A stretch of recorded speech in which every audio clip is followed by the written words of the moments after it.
welcome back to the channel and welcome back to another edition of the Spurs Chat podcast. In this edition, we'll be talking about transfers. Of course, it is that time of the year, the transfer season. The transfer window is well and truly open and it closes on the 1st of September. So we are going to be linked with so many players for the next couple of months. I've got three very special guests to talk about transfers this evening. We've got actor Ricky Norwood back with us. Rick, how are you? I'm very well, my friend. It's good to be on for the first time this summer. And let's crack on. Let's get into it. We've also got David Harris back with us, the Irish Hotspur. Dave, how are you? I'm good. Thanks very much for having me, gentlemen. I look forward to a discussion on all things transfers and hopefully improvements to our first team squad for the season upcoming. Dave, before we get into it, tell everyone about your channel. And I should have said, actually, for the first time ever on this channel, we are live at the moment on YouTube, on Facebook and on Twitter. So if you are new to the channel, please do hit the subscribe button. And if you'd like to get involved, leave a comment and we will get through as many as possible this evening. But Dave, tell everyone about your YouTube channel. Yeah, you can find me over at the Irish Hotspur, talk all things transfers, do watch-alongs because obviously I don't live in London, so I can't go to the games week in, week out, which is, a disaster for me. But look, that's where you can find me over there at the Irish Hotspur. We've also got Max back with us, Duo Max. Do check out his YouTube channel. Max, how are you? I'm good, mate. It's good to be back talking all things Spurs. I know I've probably been a bit quiet recently, but being invited down to London to see you and have a few fresh ones with the guys, I thought, you know what, I can't turn up this opportunity again. So I'll be snapping your hand off every time you ask me. I feel like you've got me locked in now, Chris. Why are you not uploading at the moment? I don't know. I think I just needed a break. It's one of those where it's like, you'll know the amount of effort you put in, it speaks for itself. And that's why you get the opportunities that you do, because you have to put the effort in, and that's how you don't just get magic opportunities overnight. It's that's how it works. So yeah, it's good to be back. Hopefully to see a new manager and more content from all the boys. Max, it's the first time for you in a long time coming on the channel. You mentioned the new manager there, and Postecoglou, of course, has just been appointed. How are you feeling ahead of the new season with our new boss?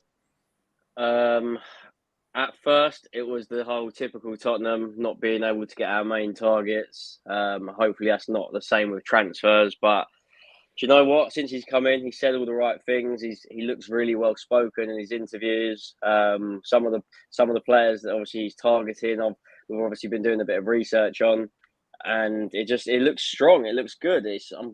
I've already got that buzz for the new season, even though we haven't got any European football. It's just, let's focus on Premier League football. Let's get back to watching the Tottenham we enjoy, attacking football at the lane again. I think that's what we all want. So we've got to back the manager, regardless of who came in.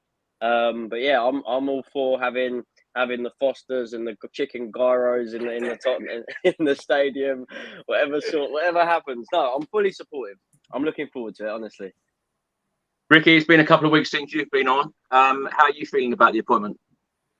It's a bit up and down here. I mean, I'm definitely on the up right now, but I was a little bit kind of disappointed and a little bit hurt that we didn't go in for Poch and we didn't make that call. I really did want him back home, but we've got to get over it. It's a bit like my girlfriend said to me today. It's a bit like seeing your friend with like your ex-girlfriend sort of thing. So it is that type of feeling there. Do you know what I mean? But you know what? Like Maxie said there, he's come in. He said all the right things, and all the little bits of research that we've been doing, all the videos that we were watching, all the things that we've been reading and consuming over these couple of weeks. I'm really hopeful. So I'm calm right now, but I'm really hopeful that the good times are coming back to Tottenham. And I just want to see us in pre-season and just see those patterns of play and see how we're approaching games for me to get an overall kind of opinion of him. But I'm excited and fingers crossed the good times are back at the lane.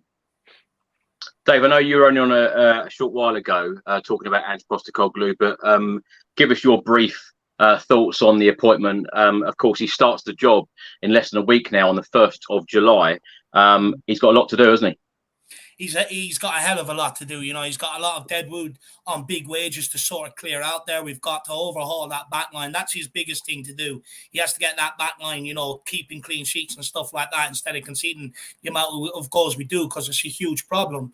But look, you know, I really like what Andrew's about. You know, everyone's constantly involved. Everyone has to constantly be moving in and out of possession, which I absolutely like. And it'd be good to get to see it'd be good to get to see the Tottenham team back to that, where everyone's just working hard for the badge. And I think the fans will also feed off that. But like you also said, you know, about getting back to playing on the front foot, possession-based attacking football, which is something that Spurs have always been synonymous with, and it's always served Tottenham well. So it's very good to get back to that. But Postecoglou can only go so far without the help. So they have to help him in terms of getting out the deadwood and bringing in more technical players, because that's half of our problem. Is a lot of the players we have are just not technically good enough in the Premier League. So he does need help. It's all well and good appointing him for his ideologies and his philosophies, which I absolutely love.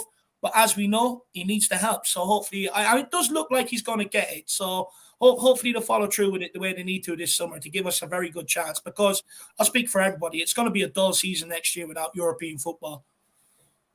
Yeah, we certainly all live in hope, Dave, that he's going to be backed fully this window. There's a lot to do. Max, let's come to you. Let's talk about Dejan Kulusevski, because, of course, last week it was announced by Tottenham Hotspur Football Club that we have signed him until 2028. 30 million euros, the equivalent of £25.6 million, to be paid in 6 financial years. He has made 48 Premier League appearances for us to date, scoring 7 times, 57 appearances in all competitions, scoring 7 goals. Your thoughts on the permanent signing of Kulusevski? Really happy. I mean, I thought it was one of those signings that was always going to get done.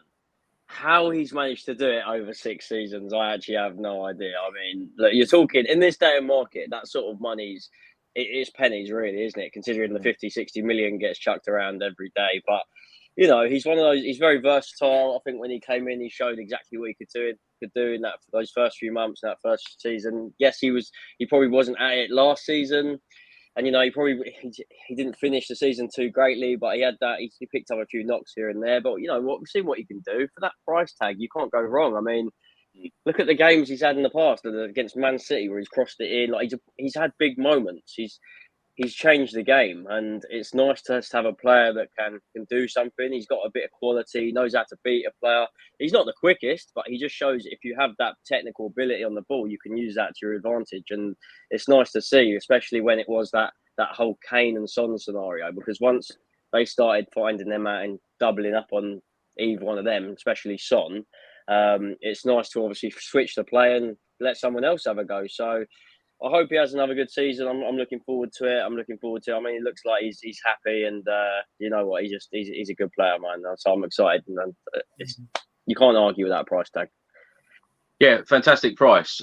Ricky, let's come to you on the same question, really, because Kulusevski, Max said there that he struggled last season. Of course, when he came in that January transfer window, him and Bentancur, got us really over the line to finish in that Champions League spot. He wasn't quite the same player last season. Why do you think that is? I think injuries definitely had a part to play in it. And I think the system had a part to play in it. I think a lot of us were kind of under the restraints and the rigidity of what Conte was putting that 11 out there for. So I think that, we had a lot of horseshoe tactics, and there wasn't really that attacking flair. There was 2 different sides to the Conte side that we saw. We saw that January to the end of the season, which got us into the top 4. And then we saw the full season last year, which was, again, broken up by the World Cup. But it was just a different side. It was a different Tottenham. And me personally, I was always waiting for the side to click into gear.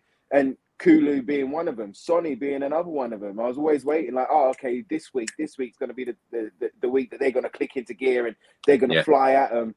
And to me, looking back now, it seems to me that definitely the system had a hampering on some of those players, including Kulu.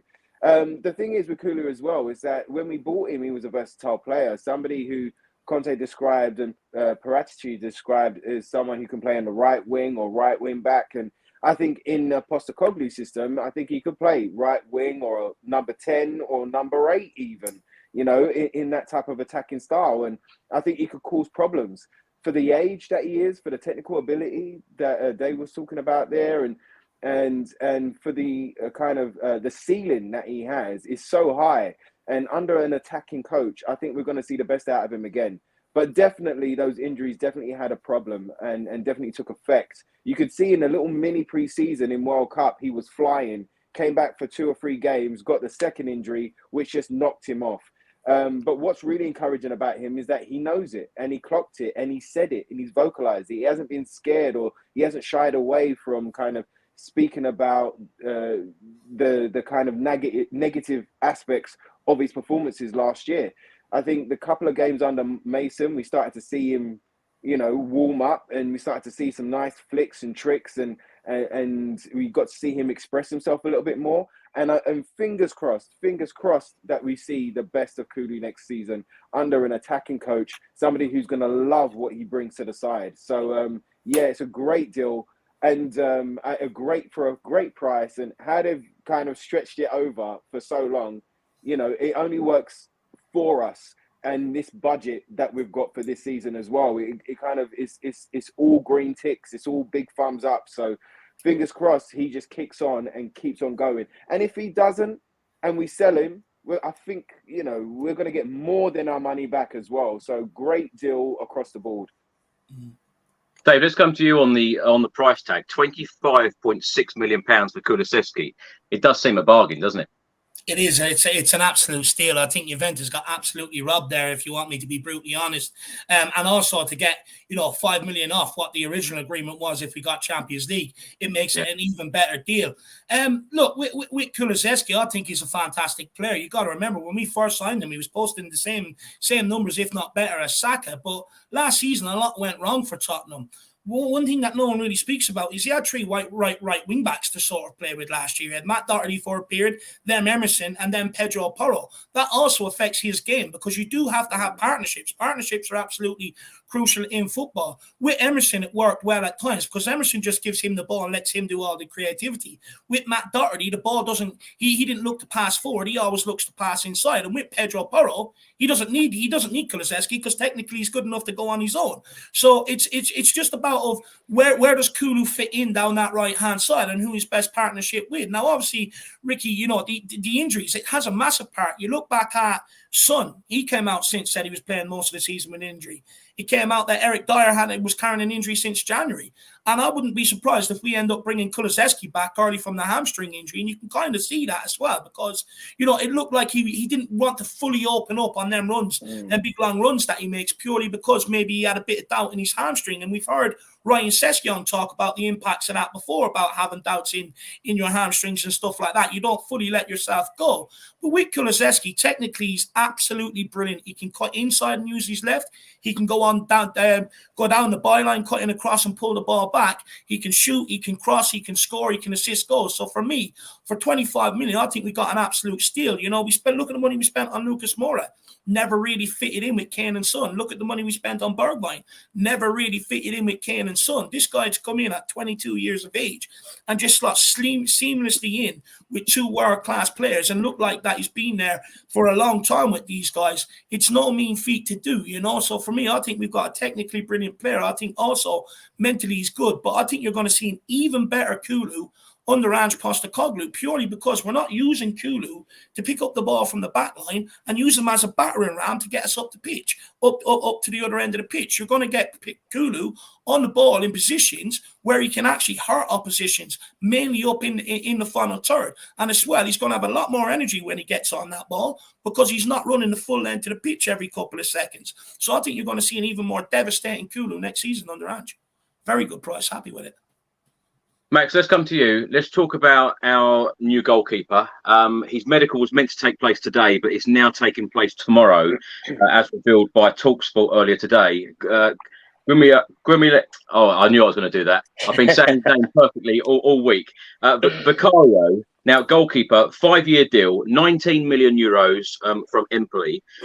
He put on Instagram earlier today this picture, living the dream. He's with his agent on his way to London.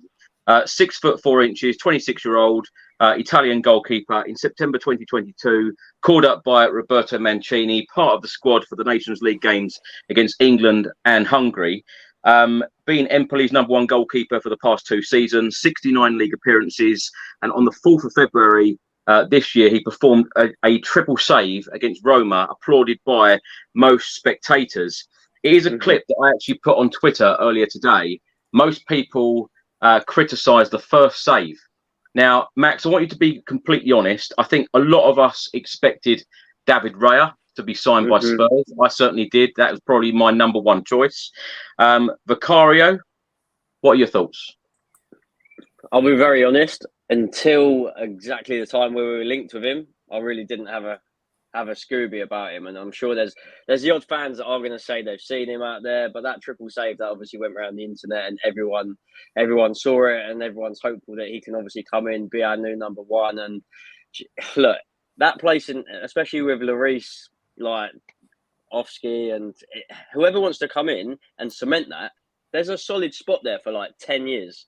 It's just to come in. I'm looking forward to it. And like you said, if he said he's living the dream, he's living his best life. I mean, I don't know if you guys saw, but it must have been after that triple save. But even Gianluigi Buffon, he even said like how good he is and how like excited he is to see him come into the Premier League and how he's going to be so big in years to come. So look, I'll be very honest. I don't know too much about him, other than catching up on all of the YouTube clips that make players look 10 times good than what they actually are. And I'll be honest, that scares the crap out of me most of the time when I'm watching these compilations, because they literally say they've been uploaded like 3 days ago and they have tens of thousands of views from just normally Spurs fans that have clicked to see what they're like. And you think you're getting an absolute gem. But Max, I've seen your videos at the Tottenham Hotspur Stadium. You look like a baller. We can all have these videos, can't we? We can. You have to live off those memories, Chris. Yeah. I'm excited. I mean, I just hope that it isn't another like Galini again, because. But you've got world class keepers like Buffon coming out and saying that, and he wouldn't just be saying that just for the sake of it. Let's just hope he hits the ground running. I mean, Postecoglou obviously wants him, and you know what? Whoever we bring in, I mean, we're going to talk about other players, so obviously won't jump too far ahead because there's obviously players that we'll go through on this chat. But whoever we go for, everyone's going to be getting behind regardless. So yeah, I'm looking forward to seeing a new #1. But I am disappointed, like you said, that what happened with the Raya deal. Like it just kind of went quiet and we backed off, and then suddenly we're flying in this new keeper all of a sudden because we've agreed a fee and terms. It was like it happened like behind. It's like they knew they were doing this. I don't know. That's just how we seem to work in the transfer market, I guess. No one wants to pay the £40 million for David Raya, despite him saying the club needs to let me go. I personally would have loved to have seen Tottenham spend the £40 million on David Raya because, his distribution, him, playing with both feet as well. Premier League experience, I think, is absolutely key. Grip, done it again. Rick, I won't even attempt it again. Vicario, your thoughts? Okay, so look, this is how I'm going in with this summer with all transfers, all right? I'm trying to be as calm as I can be with them. It's all about the fit. It's all about the fit and what they're like in a Tottenham shirt. We've spent money, for example, on Ndombele, which we've spoken about many a time. And, we all thought he was a world beater. I wanted him to be the guy that revolutionized our midfield, okay? And came in and it didn't work. Some of these players can go off, as we've seen, and go to different leagues in different countries and go and win stuff and look incredible again. So it's all about the fit. We have spoken about looking at Brighton and Brentford and the data-driven kind of aspect of gems. And we've spoken about not spending 100 million on every single player, about getting the right player. So right now, like Max has said, we've all seen that triple save.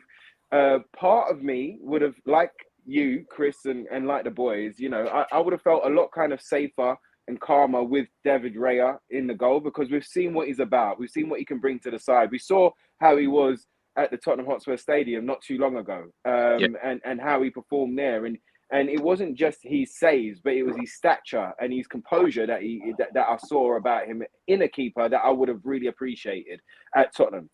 But right now, we've kind of looked at this data we haven't kind of been held over a cliff for David Raya. We've actually gone for a target which has been sought after by many clubs. Now, there's I've heard Andy Gold speak about him. There's also a guy called Jacko who does some Twitter spaces sometimes. He does some Twitter talks on Tottenham, but he's also put out a YouTube video on Vicario. And he's got some great quotes there from across the board from Italian football. I don't want to get too hyped about it, but at the same time, I want to trust what the scouts and what the data and kind of trust the people that are in charge to kind of make the right decision. And we have to do that. And I think as an example to all of us fans of how we can go a bit too hyped on one and we can kind of downplay another is Amrabat. When we was linked with Amrabat before we picked up Bentancur, as soon as Amrabat's name was mentioned, me included, a lot of us were like, who is this guy? Why are we not spending the money to go and get our number one? Who is this? Who is this? What? Who? I don't want him at Tottenham. What's he going to do? Just another cheap option. Went to the World Cup, totally smashed it. And then everyone was like, ooh, we could have got him for like 15, 16 mil. Now he's double, triple the price. Yeah. So right now, I'm hoping on the positive side of things that Tottenham have looked at the data, they've looked at what they need in a keeper, they've looked at the age and the price, and all of these things are green ticks. Every single transfer that we make is always a risk because of the fit. It's always a risk. Whether you spend 100 million or you spend 5 million, it's always a risk. And Tottenham have decided to take that risk. And I'm looking forward to seeing him in a Spurs shirt. I'm going to back him, and I'm going to look forward to seeing what he's got, as a goalkeeper in between the sticks for a new look Tottenham side. Rick, do you worry about some of these signings, particularly Vicario now being a club signing like players were last season? Because Fabio Prasci apparently inquired about Vicario in the January transfer window. Is this another club signing, or has this been okayed by Ange Postecoglou? To me, Chris, I think that all of our signings, I twigged this last year, and I think that all of our signings are club signings. I think Ange Postecoglou will get to have a look at them and he will get to say yay or nay, but I think they're all club signings. I think that's why the structure was brought in. I think that's why they brought in so many scouts and so many people in different divisions to kind of restructure the club and restructure the way that we look at players. I think it's more so that Conte didn't want to accept what he was being given. So, for instance, we can talk about Spence. Spence was, Paratici believed that every attribute that Spence had was perfect for a Conte wingback. But Conte didn't want him because it was a club signing. Now, someone like Ange could go, right, this is what I need. These are the attributes that I need from a keeper. And they've gone out and gone, right, this guy is knocking it off the scale in the data. Do you know what I mean? Like, he's got everything that you want. Are you happy with us bringing him in? And he's obviously said yes. Do you know what I mean? So I think it's more a club signing, but I don't think it's a negative club signing. I think that it's a positive in the sense that Ange said, this is what I need in a keeper. And then they've gone out and they've identified. And they haven't been held ransom just on one keeper. They've got their backups and they're spinning their plates. There is one thing, I say one thing. There is a couple of things that do kind of shake me up about Vicario right now. I haven't seen him catch too many crosses, and he saves with his hands and his feet. He seems to parry them shots back into the box, and I worry about that. He's not going to make a triple save every week, so I worry about the follow-ups and those sides that pepper the goal. But that's for our scouting system, and that's for our coaches to work out along the season. And this is the risk that we've taken, and fingers crossed it works out.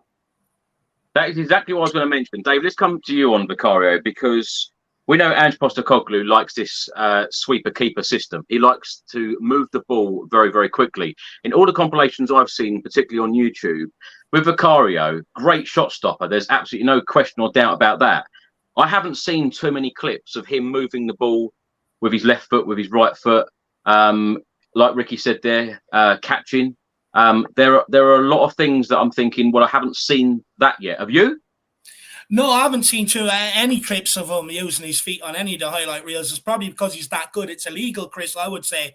But look, I do think maybe we have done our homework on this one, if you want me to be brutally honest, because like you said, it was reported that Gabbanini and Paratici have been on this one since last January. And when you look at the shortlist that was put out there, his name was nowhere near mentioned on it, nowhere near it. It wasn't on it. We have David Raya with Marmadashvili and someone else.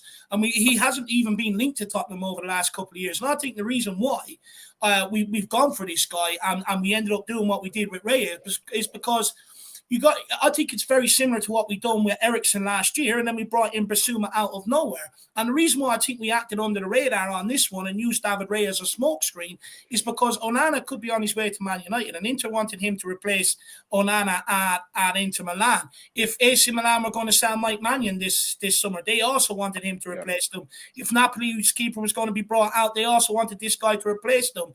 So for me, I think the reason why we went under the radar on this one is so we could get it done before any of the other big clubs could come in, because we know once they come in, he's going there. So I think we actually used David Raya.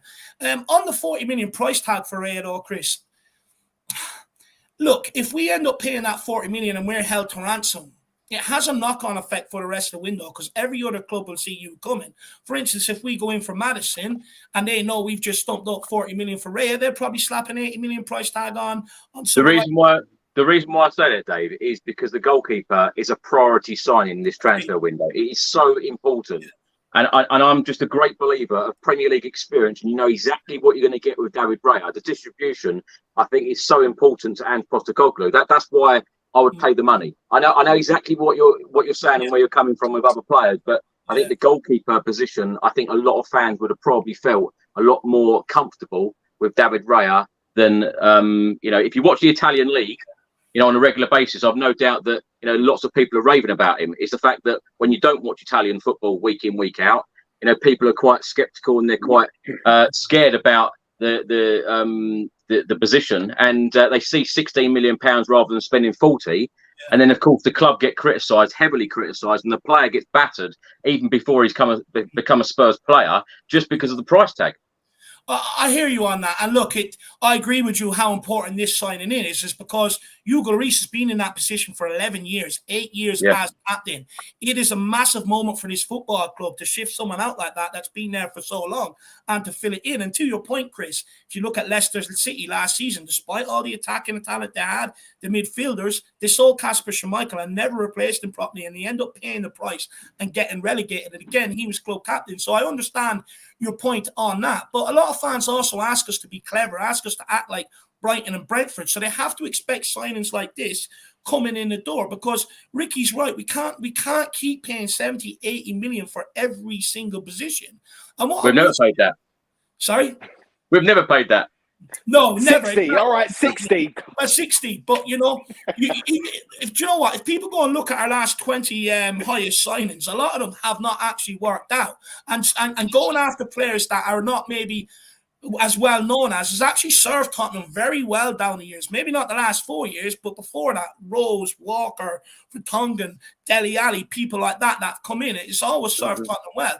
But on this one, I do think we've done our homework, and I do think Ange might have sanctioned this one. I really do believe it, because when you look at his actual stats, they're very, very similar in terms of distribution with David Raya. Very similar in terms of the distribution on the stats. And also, he's a sweeper keeper. He likes to come off his line an awful lot and mop up behind that defence. And we're going to be playing the high defensive line under Ange Postecoglou. So you do need that keeper, whereas Hugo Lloris preferred to be rooted to the spot. I do think one weakness that concerns me is Ricky already alluded to it. He comes out and he punches the ball from crosses. For me, that's just putting you under even more pressure rather than alleviating it. I'd rather a keeper that comes and claims it like a David Raya. But look, it's not David Raya. The whole reason why a lot of people wanted David Raya in the first place is because of his feet. But, you know, a lot of people in Italy say this guy's brilliant with his feet. Alistair Gold put out an article the other day saying that he's worked really hard on that area of his game over the last few years to be able to be more like a modern-day keeper. And his mentality is supposed to be absolutely solid, and you can see that by how hard he works. And that's what we need at Tottenham, a guy that wants to come in and improve his game while he's here. And for me, I think, look, it's a risky signing, a very, very risky signing, a gamble that may not pay off. However, I will say, we know we've got Fraser Forrester there as a capable backup if things don't go wrong with this guy. But I do encourage all Spurs fans. I get it's not David Raya, But please, I know there's a lot of people that a lot of us all have our problems with the regime and the ownership. But let's not put that on someone like Vicario. Let's actually give this guy a chance. Let's see him between the sticks, between the sticks before we actually sort of, make judgments on him or knock him or this, that, and the other. Let's actually give the guy a chance rather than put him down before he gets here. I think that's very, very valuable because I've seen this a lot over the last few transfer windows where players are already being ridiculed before they've even touched the ball at Tottenham because of the frustrations with the ownership. So I do urge people, give Vicario a chance before we judge him. Yeah, and also, last thing on it. I know you're going to move on, Chris, but Kepa cost what? 72 million? Yeah. Hasn't worked out for Chelsea. Do you know what I mean? Yeah. He's got a couple of games, but hasn't worked out. They had to bring in Mendy, and then even Chelsea now, they're looking at another keeper. So it's not about the price tag. It's about the man, the person, the ability, and what you're after in a keeper. Every single transfer is going to be a risk. It's hopefully this is it's a well balanced and thought out risk that we've gone out and tried to get this keeper, and fingers crossed. Of course, he's going to have a few shaky moments. It's a new league, it's a new team, but we've got to back him. We've got to have his back, and he will have ours. He's a very highly rated keeper, and fingers crossed he can reach his potential in a Tottenham shirt. And Rick, we also go on, Max. No, I was going to say, Rick, we also forget that Chelsea spend 50 million on a player and then think, we'll just go chuck another 50 million, and we ain't going to do that. So it's like whoever we spend a lot of money on, we're stuck. We're stuck with them. We can't just go out and spend another 100 million straight away, unlike some of these other clubs, because that's just not how we operate. Like we could. Obviously, we know how rich Tottenham are and how the board are and etc. But that's just not how we operate. So. It's just I feel like sorry, Chris. I know you probably want to move on, but that's the thought on that. We have to be so careful with our signings because, as you know, recently with big money, it just hasn't worked. So, do we know how much? Whether he has been given a budget? If it has, let's say if it was around the £100 million mark, he knows he's getting a keeper a lot cheaper than that 40 million that it would have been. It means we can look elsewhere to improve other positions as well instead of just spending big money on one position. I don't know. I feel like. There's a lot more behind the scenes that we just don't know. It just, for this example, it looks like a good move. Like, he does look good and a solid one. So that's why we're all accepting it, so to speak. If it was someone we'd never heard of and no one had said, he looks good and we haven't seen his triple save and it was literally 20 million on someone we've never seen before, it's a completely different story. Well, it is expected that Guglielmo Vicario will be a Tottenham Hotspur player tomorrow after his medical. Max, let's come to you. Let's talk about Fulham defender Tosin Adarabioyo. 25 years old, 6'5". The Football Insider have stated that Spurs would like a cut price fee for this player because he's got 12 months left on his contract. Now, he's played 99 games in league competition for Fulham. Of course, he was a Manchester City player. He played 8 games for them in all competitions, but not a Premier League appearance. He had a couple of loan spells at West Brom and Blackburn. He is an under 16, 17, 18, under 19 England international. Described as athletic ball-playing centre-back, and Pep Guardiola once said about him, fast, strong in the air, and has the quality to look behind the line for the next pass. Your thoughts on Adarabioyo? So, if you've just mentioned Pep saying he's decent, why has Pep not got him back at Man City? That's one of my only questions regarding. They're full of quality. They can't have them all. I thought they couldn't buy anyone, but do you know what? I'm very underwhelmed by that. If we do end up going ahead with him, considering the other centre backs we have been linked with, no disrespect to him at Fulham, and no disrespect, he's obviously done well for England and under 19s, etc. But it's another Tottenham signing. I'm not getting excited about that. I'm sorry. There's out of all the ones that I've been doing a little bit of homework on and looking at the compilations. I don't even have to watch compilations to know that I'm not interested in that signing. I think it sounds horrible, and if we do go ahead with it, I don't know if anyone knows the actual price, and if you mention the price, what the tag they're looking for. But being English, that automatically puts his price above probably some of our other targets anyway, because that's always the case. And I'll be honest with you, I don't know enough about him. I know more about the players that we have been linked with in terms of the old Van der Vaart geezer that you're going to pronounce probably incorrectly again. But no, I'll be honest with you, I'm probably one of the worst to talk about that defender. I don't know enough about him. Max, I think it's fair to say whenever we have a transfer window, it is all about improving the squad, improving the starting 11. There's a comment here, give me Tosin over Eric Dyer and Sanchez. Is he better than them? You say Sanchez, I mean, I'm glad he's actually finally leaving. I mean, look, that was just an example of us spending big money on a centre-back and that pressure to perform every single game. I'm not happy with that, to be honest. I'd rather go out there and do our proper bit of research before we go and spend the money on a big centre back again. I mean, look, I don't know. Ricky will probably say something more to spice up the mood a bit more about that, because I'm not giving no positivity towards that. I personally don't feel like that is going to be a sign in it. Like Post is coming in, and that's someone he's going to want. Adarabioyo for you, Rick? You know what? To tell you the truth, a bit like Maxi, I haven't seen too much of him. But when you look at the profile, it is the same type of profile that we're looking for. So we're looking for strong, quick, a defender who's able to play with the ball, dribble out from the back, short passes, long passes. So the profile is there. But a bit like Max, if he was to come in, I think he would be like third or fourth choice. Now, that's okay if we do get rid of all of the centre-backs that we want to get rid of. You know, whether that's Rodon, Dyer, Sanchez, Longley.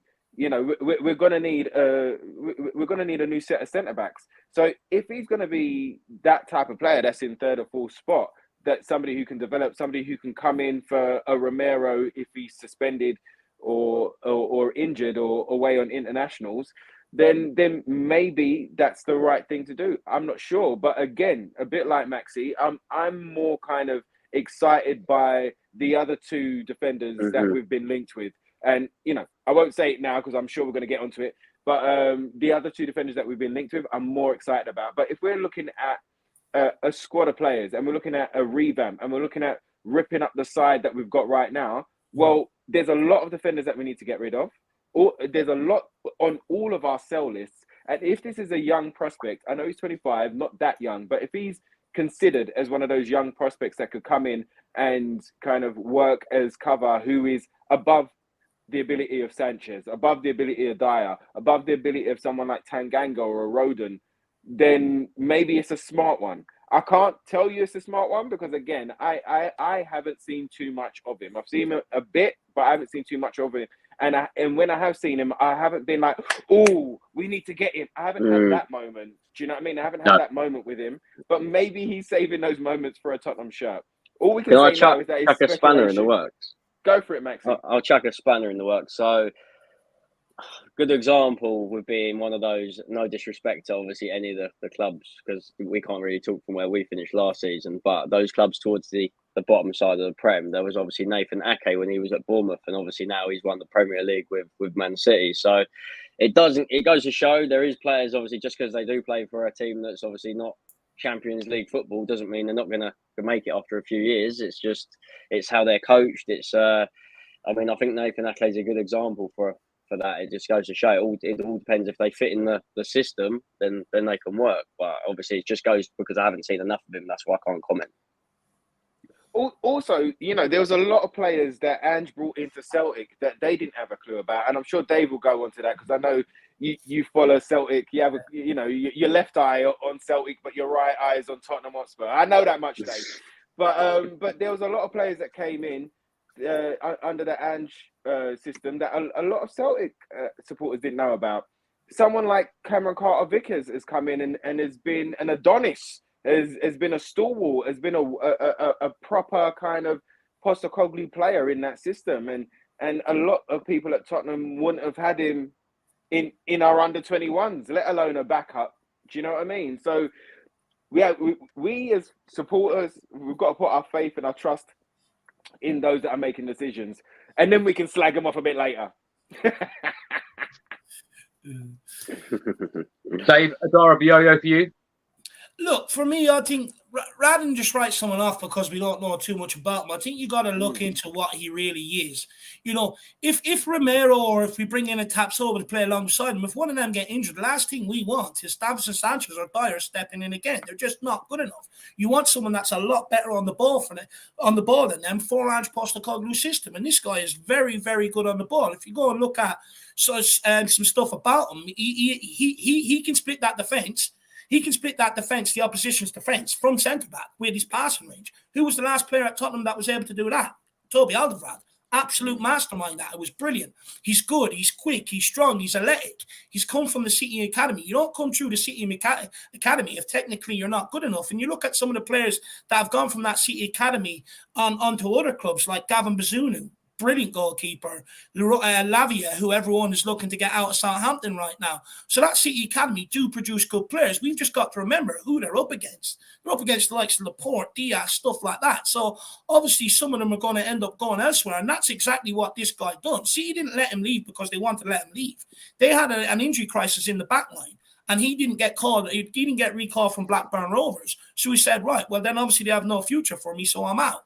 Went on to Fulham. The first season at Fulham, even though they got relegated, there was a lot of rave reviews about this guy from Fulham fans. They really liked him. Crucial in their promotion push as well. And actually, that year when Skriniar went off to was in talks with PSG to go off for free, Inter Milan were looking at bringing this guy in to replace Skriniar. And also, this guy, Fulham actually want him to sign a new contract. He's refusing at the minute because he wants to go to a bigger club. So they ended up extending his contract. So there is room for us to get him there for about 15 million. You know, he classifies as homegrown. We also have to improve that core in our squad as well. So I do think there are some positives to bring in. But as long as he's brought in alongside a main centre-back, I have no issues with it. Because for me, when I look at him, I think he's a capable sort of deputy, a capable backup. One little slight thing is, and I'm not sure why it's happened, but this season under Marco Silva, he started on the bench 13 times. That's very unusual for him since he's been to Fulham. So I'm not quite sure where it's sort of gone wrong for him last season. I can't really pinpoint it. But for me, as a squad player, I would say no problem at all if that's what he's here for. But as a main signing, I wouldn't say so, no. Is this window, Dave, about squad players, or is this window about improving the starting 11, particularly as we're not in any European football? Because the way I see a transfer window is, are they better than what we've already got? Mm. Is he better than what we've got already? I think, well, not Romero, but I think everybody else, I think he's better than. And look, let's be honest, it's not hard. You know, all you have to do is learn to control the ball and pass it and stay switched on. And you're better than half of these guys. But look, he is better than them. And I think we just have to be conscious. Yes, Tottenham, I think, are going to bring in a main centre-back to play alongside Romero. But you have to think about the strength and depth in that behind that position. Because at times, everyone says, keep Dyer and Sanchez and all that around for backup. But the reality is when they step in, it's such a drop-off in quality, it has a detrimental effect on everyone else around them. So we have to, especially in defence, we do have to think about the depth in that. We do have to think about backup options in that position. Now, when you move on to midfield and other areas, you can sign, the very best you can get. But in defence, even though you're going to bring in one, you do have to bring in extra centre-backs. And you can't expect Spurs to go and spend 70, 80 million or 60 million for a guy that's going to ride the bench. Plus, he ain't going to sign if he's going to ride the bench at that price either. So we do have to look at the strength and depth, especially in that area. Max, let's come to you. Another player that we're being heavily linked with at the moment, and that's Edmund Tapsoba, by Leverkusen defender, 24 years old. The fee that is being discussed is around £25 million. He's been compared to Jerome Boateng for his speed, strength, passing ability and composure. He's been a Bayer Leverkusen player since 2020, 100 league appearances for the German club, scoring 3 goals. Thoughts on Tapsoba? Would he improve Spurs' backline? He would definitely improve our back line. He looks like he's comfortable on the ball. He looks strong, physical.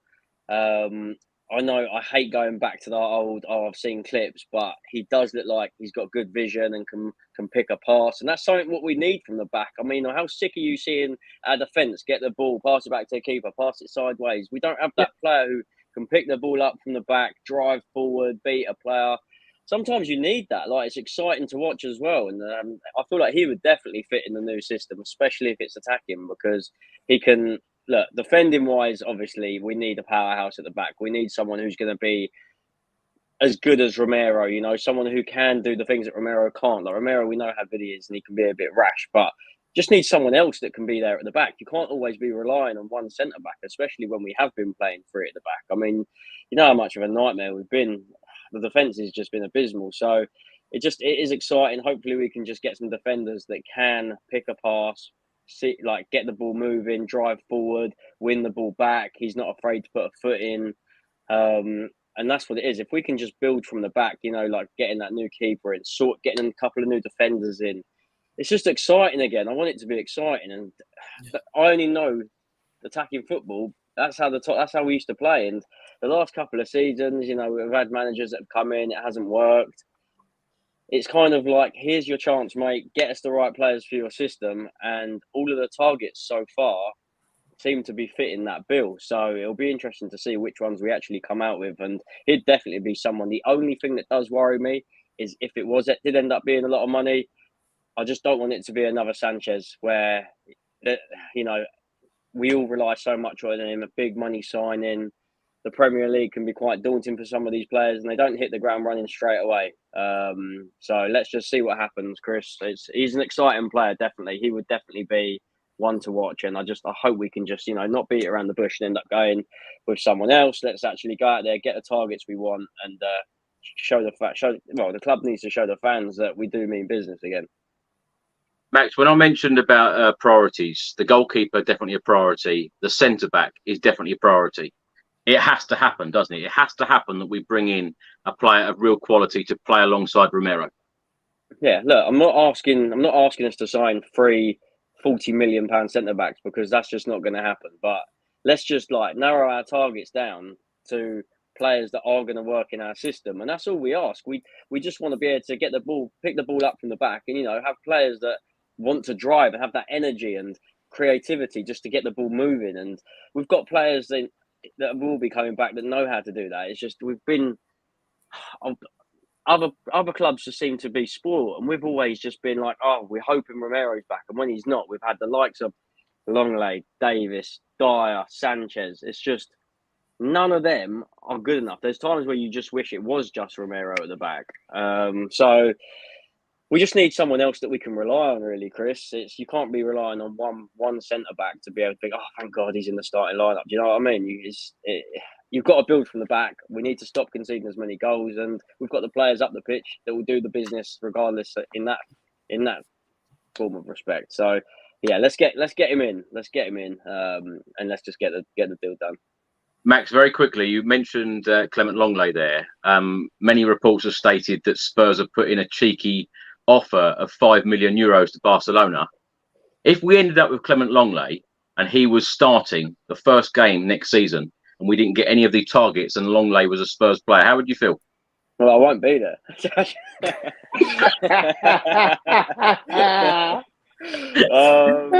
enough. I don't know. It's just, surely, even if we don't sign that many players this window, the keeper looks like it's wrapped up. It's got to be a couple of defenders. It's got to be, I don't know. It's so obvious. We sit here every time we talk about transfers. I know I'm not in there all the time, but every time we have the same conversation, whether it's in the January transfer window, whether it's the summer, probably be sat here again next January saying, why have we not improved it? We can see as fans where we need to strengthen. We've always seen where we need to strengthen, and we just don't ever get that job done. So, yeah, let's just sort out that defence this summer, surely. Ricky, Edmund Tapsoba for you? Really excited about Tapsoba. Really excited about him, especially if we're playing a high press. I think his speed is going to be transformative for us, especially alongside a player like Romero. He's a right-footed centre back, but does play on the left comfortably and can play either or. I think that's also important. His strength and also his composure. His composure is really strong. So he knows when to make the tackle. He knows when to put a foot in. And 9 times out of 10, he gets it spot on. So I think someone like him, I'm hearing today, 25 million, that's a really good price for the ability of this guy right now. And again, another player with a high ceiling. Good on the dribble, like Maxi was saying there, good on short passes, good on long passes, can get his head in. You know, so I think he's a really exciting player. I think, and somebody who's a lot like the keeper, who's, you know, got a new energy and got a new hunger. Some of the defenders we've had around for a long time, even though they might be ready to go again, sometimes their mind can be tired. Not so much their body, but their mind can be tired. They're going, oh, okay, I'm going to be on the bench again this week. Oh, all right, cool. I'll play this system. All right, okay, I'm asked to do that. Well, he's going to come in and he's just going to chomp on everything that he's given, you know. So from the sounds of it, it looks like he's hungry. It looks like he's open to coming to Tottenham. And I think he'll be a really, really exciting defender to have at Spurs. I think the speed in itself, we saw how many times, and Longley being one of them. I can't remember what game it was, but I think it was a Champions League game. There was a ball that came over, and all he had to do was chest it, head it forward, but he ended up opening up his body and putting it on his knee, and then the striker just nipped in, took it off of him, and scored. And if you've got pace, then you don't have to worry about certain things like that. Do you know what I mean? So I think pace is going to be a really important attribute, as well as the composure in a high press, in an Ange Postecoglou system. From what we're seeing, we don't know what type of system he's going to put out for us right now. And yes, we've heard that he likes to keep it the same in every club that he goes at, with little tweaks here and there. But somebody with his ability, I think, will be transformative for Tottenham Hotspur. Can I just put someone straight in the comments? They're saying that I want Clement Longley back. I definitely do not want Clement Longley back. I'll tell you that. I've said on many streams or on many videos these last few days, I'd be very, very disappointed if we sign Clement Longley, even as a squad player, because I think that we could do better than that. Eric Dyer, Davinson Sanchez, if they're Spurs players next season, I will be disappointed. Dave, on Tapsoba, do you think it's realistic for Spurs? I think it is realistic. However, I don't believe the 25 million price tag. This is a guy, he's got 3 years left on his contract. He's going to be going into the prime years of his age. So I do think it might take us a little bit more than the 25 million, although that is what's reported. I find that hard to believe on that one. Look, this guy solves a lot of issues. It's been a major problem since Jose Mourinho days, where we just get battered from set pieces, get battered aerially. And this guy, that's one of his main strengths, is in the air. He's a very good header of the ball. And, Ricky spoke about it there as well, about the composure. I mean, that goal you were talking about, Ricky, I think that was actually against Man City, the fourth goal, and he was only after being subbed on as well. But, Eric Dyer also done one against Liverpool, panicked, headed the ball down into Mo Salah's path. You will not get that from this guy. That guy under pressure, it doesn't matter. He'll just cushion header the ball down to people beside him, which is what we need. Because too many times last season have you seen us, balloon headers back into the middle of the park, this, that, and the other, under no real pressure. Very good on the ball. Not only does he have a great passing range, but what I like about him is if there's room to dribble and space for him to drive into, he will do that on the ball. This guy can play. But the most important thing is he's strong. Last year, I've seen too many of our defenders being bowled over, thrown to the ground, ragdolled around the place.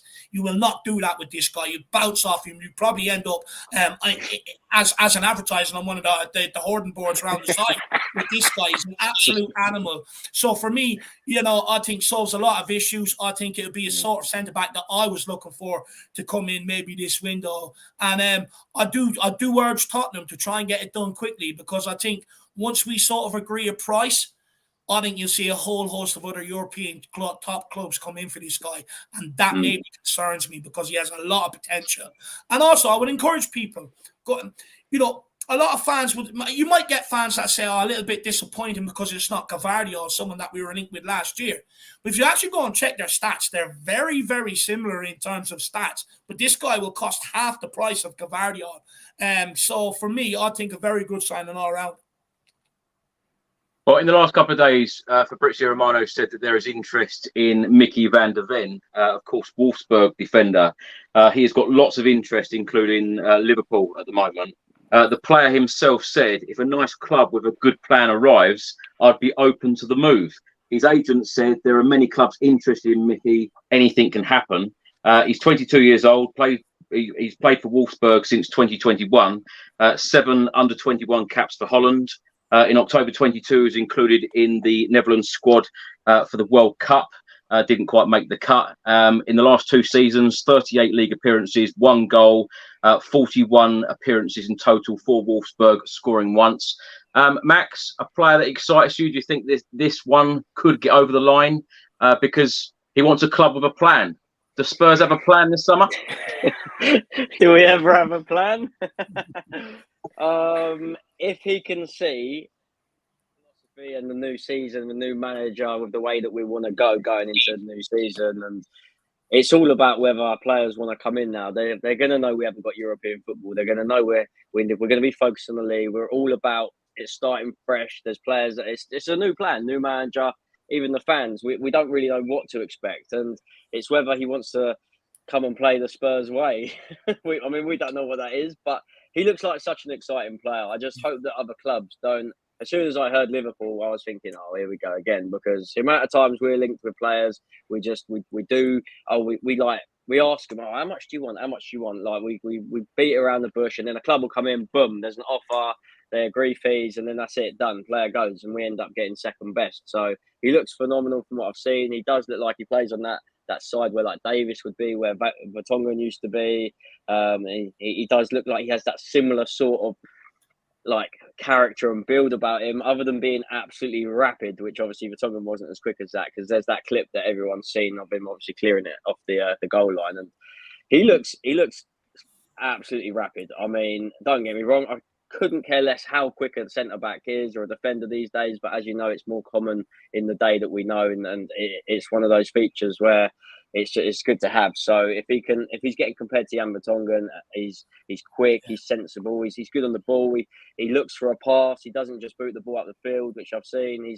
He just looks like he's dominant, and he's tall as well. So no, exciting player, definitely. He's definitely, if we can get him and the other one sorted from Leverkusen, I feel like that would be an absolutely solid window in terms of us moving forward, and then that'll be brilliant. But yeah, is it realistic? I don't see why not. I think it is realistic. It's just as long as we don't mess about in terms of making the offer. I am going to quickly say something. Yes, people have been saying things about this wallpaper. It is terrible, I know, in the comments. So can we just forget about that? This was always the spare room in the house. So. Oh, mate. You leave his wallpaper alone, YouTube. Some of the subjects that come up on these streams is just unbelievable. We're talking about Spurs and suddenly we're on wallpaper. You know, Gary with the sweets. It's just, we could be talking about anything on it. Ricky? This wallpaper. Go on. No, the wallpaper helped me to playing on the Spurs football pitch, so that will live with me forever. Ricky, Van der Ven, is it realistic for Tottenham? Because surely this is the sort of player that we should be targeting. I think so. I think it excites me because, again, it's a player that is in the profile of a defender that we want and need desperately.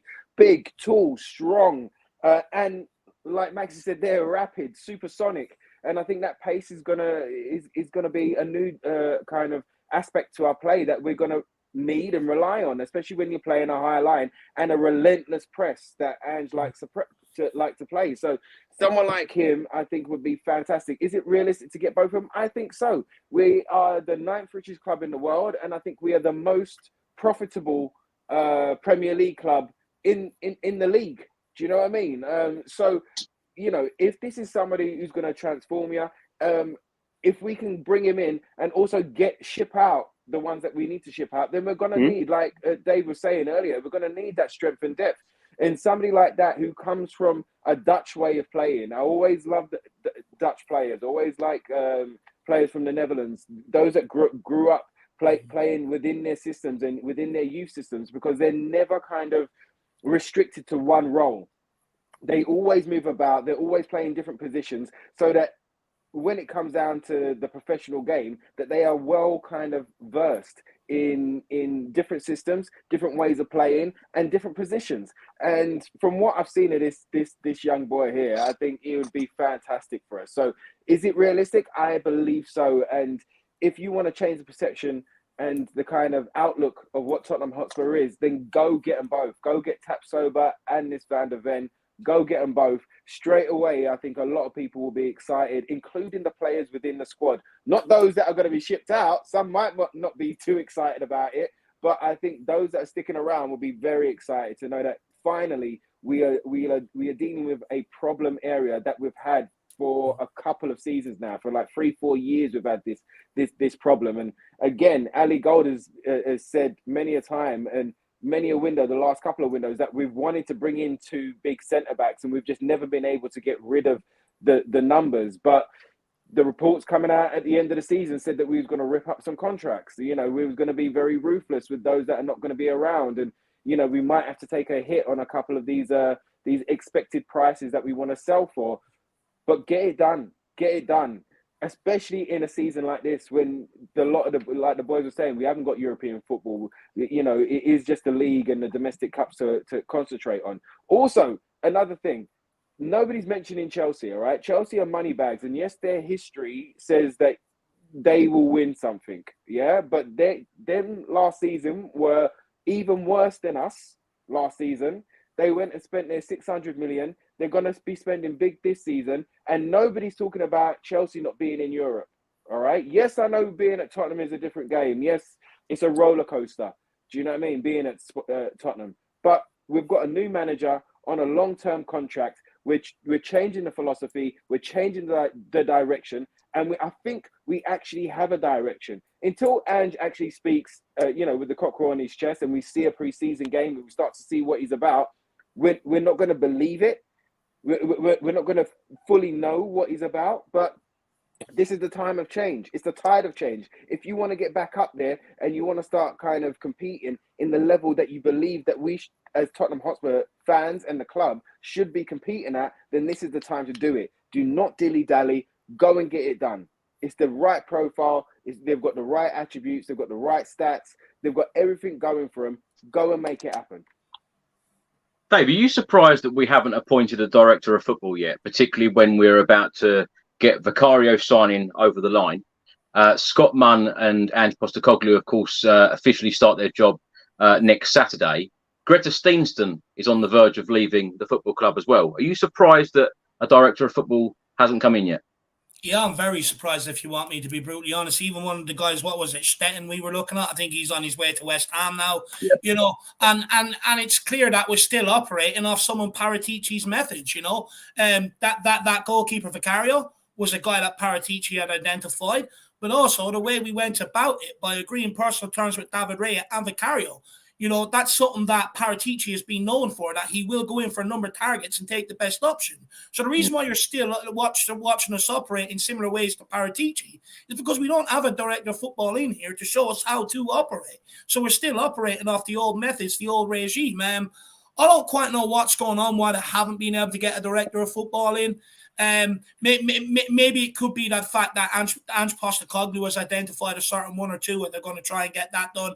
And they've probably had to change their list. But look, in terms of Steinson going out as well, I think, look, there's a big sort of clear up in that department at the club because you just have so many people that are overlapping each other's job roles. You have Gabonini and the guy that does the head of recruitment for scouting for the academy. They're bringing in, you know, different sort of players. Gabonini is bringing in players from abroad, and this guy's bringing in players from England. So they have you're seeing different targets from different scouts going into that system. You're seeing Andy Skolden, Gabonini and Steinson all having a say on players and recruitment and stuff like that. And there's just too much cooks in the kitchen. So they're having to clean that up right now and get a proper orderly structure in place. So just quickly on Van de Ven as well. One thing that no one touched on is the guy is awful in the air, absolutely awful in the air.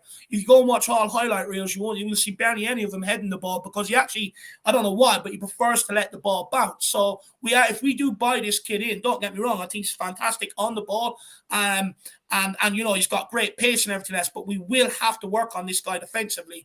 And I'm just not sure whether we're going to be bringing him as a centre back or a left back because he can actually play at both positions.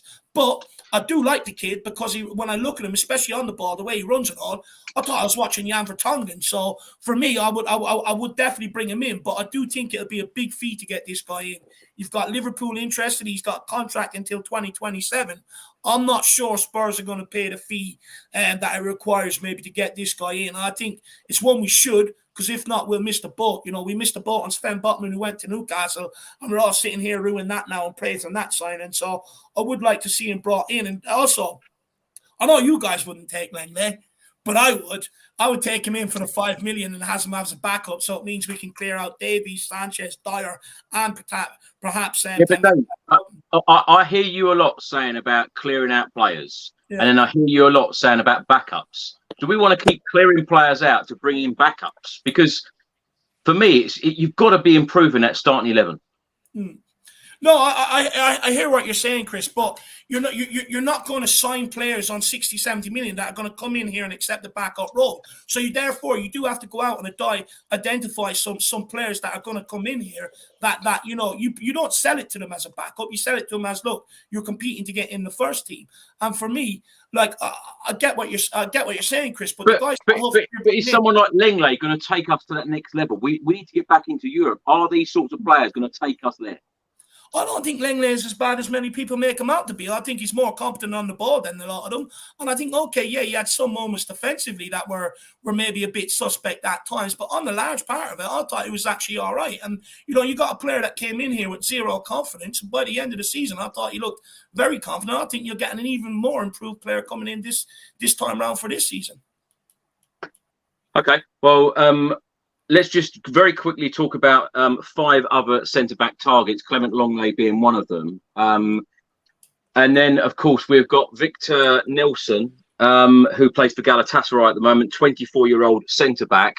We've also got Mark Gay, of course, Crystal Palace centre-back. We've been linked with Harry Maguire of Manchester United. And, of course, Gleison Bremer, who currently plays for Juventus, previous club Torino. Now, those 5 names, Max, would you like to see any of them in a Spurs shirt this summer? As soon as I heard that Harry Maguire was linked with us, I just couldn't believe it. I thought that was a joke. Like, why out of every Premier League club has he got to be linked with Spurs? Like, we've already got enough. We've got enough donkeys in the back there. We don't need any more.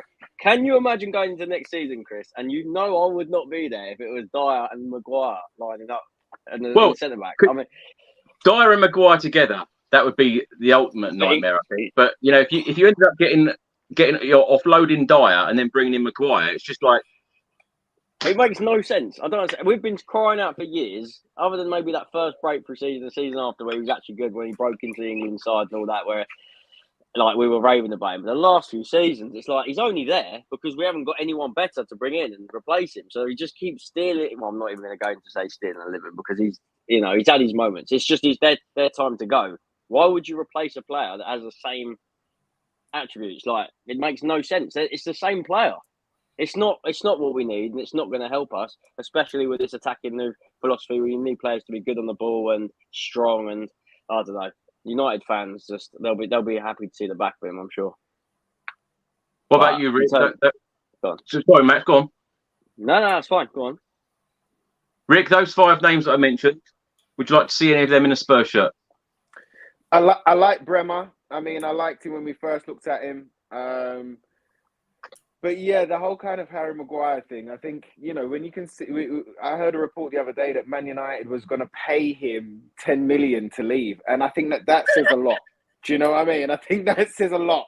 Do you know what I mean? If you're getting paid to leave, I think that says a lot. Look, we've seen some good England performances, but I just, like Max was saying there, I just don't see it making any sense. You know, he comes in and he plays the same kind of role as Dyer. I think the 2 profiles that we were just talking about there had speed, strength, you know, like Tapsoba, composure, they had passing ability. Even the young boy at Fulham, they were still within the same profile.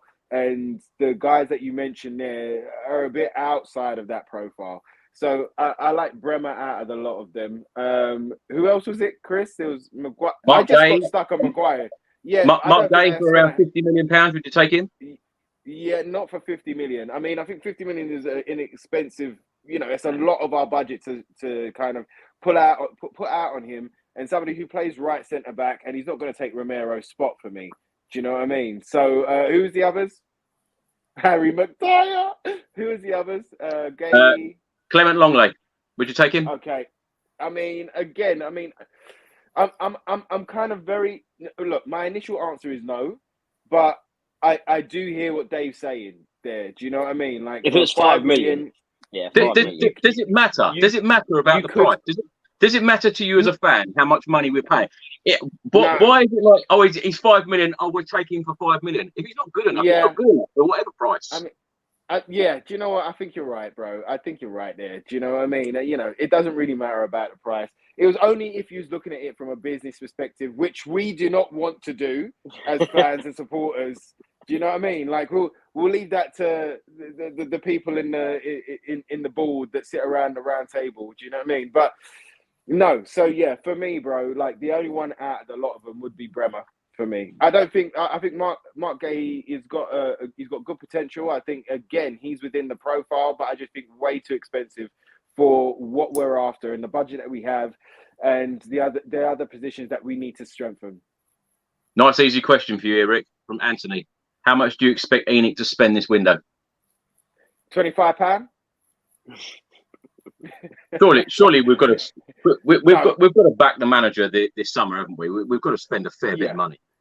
Yeah, and I think that the kind of numbers are going to stay kind of under wraps so that we can get the best prices for the players that we want. You know, I think if the number comes out that we've got 200 million to spend, then I think that everyone can tweak their prices and, you know, try and get the best deal that they can get off of us. But I think that's why we're trying to keep it quiet. Also to remember, so I would guess at a minimum or a round number of about 100 million, but we've also haven't drawn out that other 50 million that ENIC put in last season. So that's still in the bank. That still hasn't been drawn out yet. And Ali Gold, as we've mentioned a couple of times on this show, checks company house every day. And he said the other day that it still hasn't been drawn out yet. So we do have a little reserve there of 50 mil sitting there in the background. But if you look at the structure of our deals, even though, for instance, Kulusevski is 25 million, well, it's not really 25 million that we're spending, is it? It's like more like 3.5 a season. So, you know, so that's let's say we gave him 5 mil for Kulu this season, then we've still got 95 to play with. Do you know what I mean? So even though the kind of the bottom line number might be a big one, that doesn't mean that you're shelling out the full whack straight away. So I think the way that they're structuring the deals, I think the way that the European market is right now, and especially because a lot of sides in different leagues don't have the money to spend. So I think that that's where these deals can be accepted, you know, from their point of view. So yes, 250 million euros, I think would be fantastic. I don't think that's going to happen because, you know, we know Tottenham. But I think that something like 150 to 200 million in the bank, you know, to go out there and transform this side, I think would be reasonable. Dave, those 5 defenders that I mentioned, who would you like to see in Spurs shirt this summer? Bremer out of a whole lot of them, if you want me to be brutally honest. I really like Bremer. I think he's an absolute animal defensively. But look, there is questions whether he can play in a back 4 or not. Look, for Maguire, I think he's the sort of punt you might take in January if you're really struggling to find other defensive targets. But as a summer target, no. And also Mark Guehi, we're never ever going to pay the money that Palace want to be able to get him out of there. Too expensive in my eyes. So again, no. I wouldn't take any of them. I think too expensive for my liking. Now, the last player that I wanted to talk about, and that is a big target, and it has been reported that Ange Postecoglou has told the Spurs board, go and sign him. Fabrizio Romano has stated in the last couple of days that Spurs will try and get this deal done with Leicester, James Maddison. Max, let's come to you on James Maddison. I'll tell you what, for me, I've been a big fan of James Maddison over the years. Even when he played for Norwich City, I even said when he was a Norwich player, Spurs should go and sign him. And we didn't. And we've been linked with him for many, many transfer windows. James Maddison for you? Would you like to see him in a Spurs shirt? 100%. He's someone I feel like he'd make such a difference to our side. It feels like we finally would have replaced that sort of attacking midfielder that we need. We know that he can play. We know that he can play with Harry Kane as well, obviously playing with England. It's kind of a no-brainer, especially with how bad they were last season. It's not like they were flying and he's going to stay there. Like he wants to move. Like, it's a no-brainer. Just go out there and tell the league that we're going to be back in business next season, because he will get us back to the Champions League, like around that sort of position. It's so infuriating, and the fact we've like dilly-dallied again, like saying I'm 25 million for him and 25 mil for Barnes. It's like, come on, man. He's England. He's proven. He's set piece taker. We know that he's good on the ball, creative. He scores goals. He does everything in the attacking part of the park. Like, I'm not telling someone to come in and to say, oh, we need someone who has to play box to box. He's literally gonna sit there in that number 10 spot, producing magic. And if we can't go out there and sign someone, I don't know who else are we going to sign in that position for 50 million that we're linked to. It's on a plate there, honestly. Premier League proven. Go out and get it done. And if the boss wants him, then we don't get him, then we're already letting him down. £50 million, Rick. Is he worth it? Oh, I think so, bro. I mean, the only discrepancy is the 12 months, okay? But I think so, and especially like exactly what Maxi said there. You know, somebody who can play in that number 10 role, somebody who can be the creator. I mean, I don't know how long we've had. How many podcasts have we had, Chris, where we've spoken about a creative midfielder, where we've spoken about somebody who can be, you know, the guy that can unlock the pass and break down that kind of rigid defense, you know, when they play two banks of four back to back. You know, he is somebody that can do that, and I think he would flourish with Harry ahead of him, with Sonny on one side, with Kulu on the other side, or Poro, you know, with the attacking play that we're going to be implementing next year. I think he would be fantastic for us. So if he's your number one, absolutely go out there and get him. But at the same time, and I know, listen, because I'm one of these people that do get frustrated when we haggle for a player. But you've got to let the club do the business. Do you know what I mean? If we look at the money that they ended up spending on Bentancur, absolute steal. Do you know what I mean? We haggled over Kulu. We got 5 million up. Absolute steal. Do you know? So let them do what they got to do. My only worry is somebody like a Man City or a Liverpool or a Man United coming in to kind of just drop the money there and get it done. We know that Leicester are very tough negotiators. Every single player that is left, they've pretty much got the money that they've asked for, but they're in a precarious position right now. They've gone down to the championship, and you know, they're going to need money. They couldn't spend no money last year as well, so it's definitely going to be a bit of a poker game between Tottenham and Leicester. But let them do what they got to do. But if it takes that extra little 5 mil to get it over the line, then I just beg that Tottenham actually make it happen. Because from all reports and from all the in the knows, you know, it sounds like he wants to come to Tottenham. Sounds like he wants to be in London. It sounds like he's actually up for this project. He sounds like he's actually excited for this project. He's also friends with Harry Kane. So that was another selling point for Harry Maguire, wasn't it? Oh, he's friends with Harry Kane.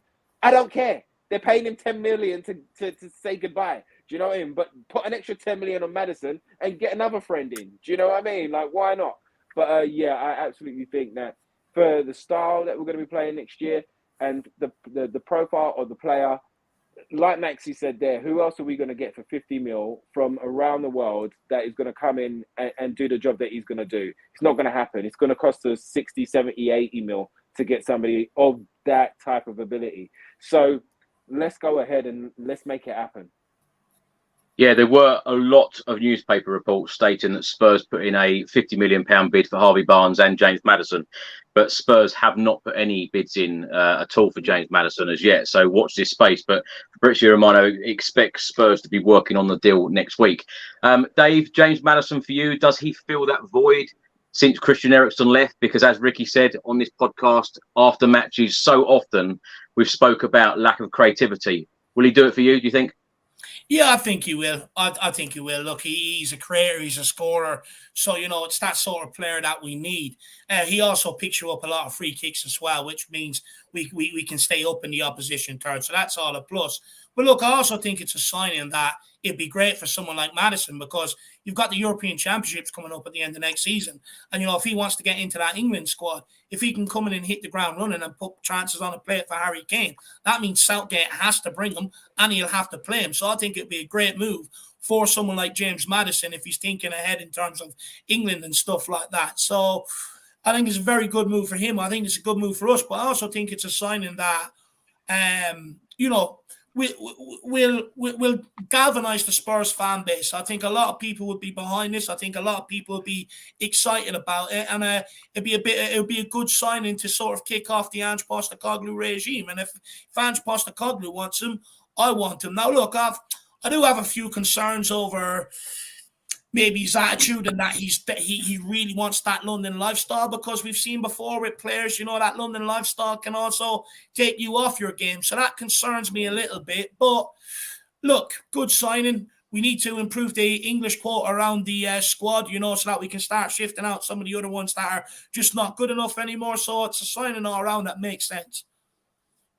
Now, last question for you all. Max, let's start with you. Who would you be disappointed seeing still at the football club next season? Who do you want to leave the football club this summer? And out of the 11 loan players coming back, we've got Ndombele, we've got Lo Celso, Winks, Rodon, Reguilon, Brian Hill, Spence, Parrott, Scarlett, White and Udogie. Out of those 11, who do you think is going to get an opportunity under Postecoglou? Well, I'm glad you mentioned. Apologies if my Wi-Fi drops out. It's been terrible all night. I'm excited to see Udogie, definitely. He looks like he's going to be a good addition. I'm glad you mentioned him. But in terms of who do I not want to see next season, God, I don't know where to start. To put things nicely, I hope I don't have. I don't want to see. It's not going to happen. But I don't want to see Dyer there. I don't want to see Davis there. I've said it before. I don't want to see Ndombele coming back and twinkle toes in midfield. Yeah, he can do it in Italian league. It just shows you the difference in the leagues, and that's why signing players that a lot of us haven't heard of, and it is sometimes such a big risk, because you've got to trust the manager, and that's why we scout players, and this is why they do their homework, and this is why we're not getting paid to do it. So there's so many players in that squad last season. Like, look, Brian Hill ended up leaving, and then he ends up smashing it wherever he's gone. You know what I mean, for Sevilla, etc. So it is so frustrating. There's too many passengers in that side. And it's so frustrating as a Spurs fan every season. I feel like we don't ever shift the deadwood. Why do we always struggle just to move players on? Even if we're going to take a loss, just sell them on, use that money into another player. Get rid of a couple players and bring one in. I don't know. We just always seem to have, we've got loads of centre-backs, but none of them are any good. It's like, that's why we finished where we did, because the team just isn't good enough. And each manager that's coming in, we're signing players. People say we haven't been investing. We have, each manager that has come in has ended up spending a little bit of money on different players, but the players never leave. Honestly, that roster must be absolutely massive. Must be like 30 players on there, because I feel like I never see players leave. So yeah, it's just frustrating. There's too many in that team that you could even go through to get rid of, Chris. Let's just hope that he can come in. That first press conference, we'll know a lot more about him. I'm excited just to see what happens. I'm sure the whole Spurs world will just stand still, and wherever anyone is, they'll be tuning in to see that first interview. Max, what's the minimum number of players that Spurs need to bring in to make you happy? Including the keeper that's just come in, or in addition? Because I still feel like we definitely still need an attacking midfielder, whether it is Maddison or not. So that's one. I feel like we need two defenders, and I'm gonna say another midfielder. So across the board, I'm gonna say 4. So 5 all in all. Okay, I would say a lot more. Ricky, is it doable? I don't know, but it has to be. I don't know. Back the new man. Back the new man. I don't think it's realistic that we're going to sign more than 5. We have to. It was realistic for Nottingham Forest. Do you know what I mean? And they just went out there and made it happen. They didn't care. But Chris, I they did. To be fair. This is a tough one, mate. I'm really excited about Udogie. I think Spence will get an opportunity at right back as well. So I'm really happy for those two boys to see what they can bring to the team. But Perisic, I think, has got to go. I think that we could probably get a small fee for him as well. Sessegnon, I think his time is up.